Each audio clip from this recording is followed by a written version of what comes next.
Thank you, Mr. Rogers, for joining us today. How do you foresee the trajectory of China-US relations?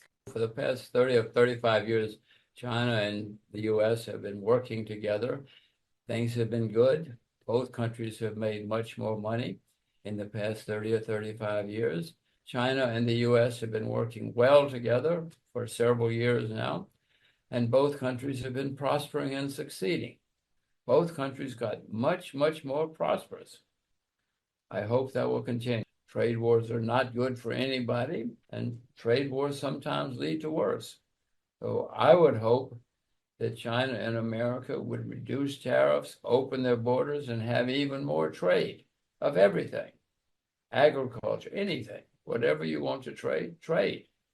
Now, Mr. Rogers, in your view, what are the key sectors or trends that may offer attractive long-term investment opportunities in China?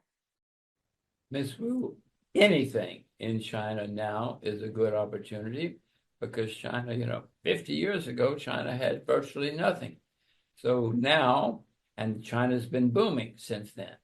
Now China's opening up more.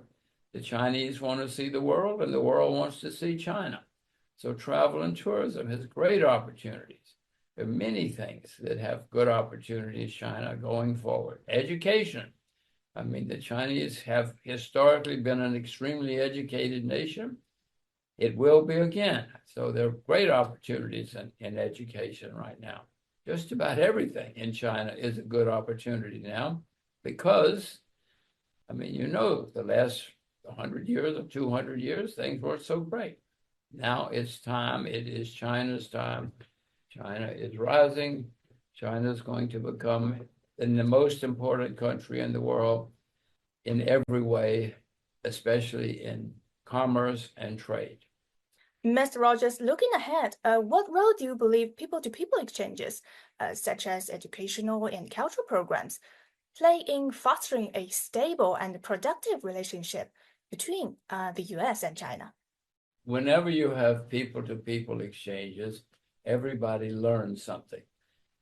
Maybe they won't learn to speak English or learn to speak Chinese, but they will learn about Chinese food, Western food, Chinese sites, the Chinese desert. But America has a big desert too. Mountains, both countries have mountains.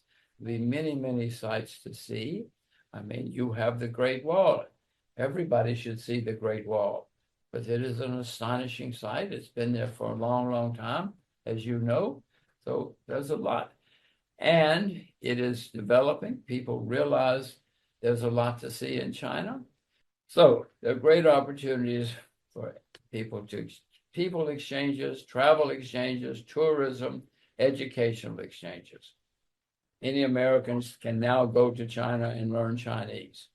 All sorts of crazy things are said, but if you go there, you see, they're wonderful.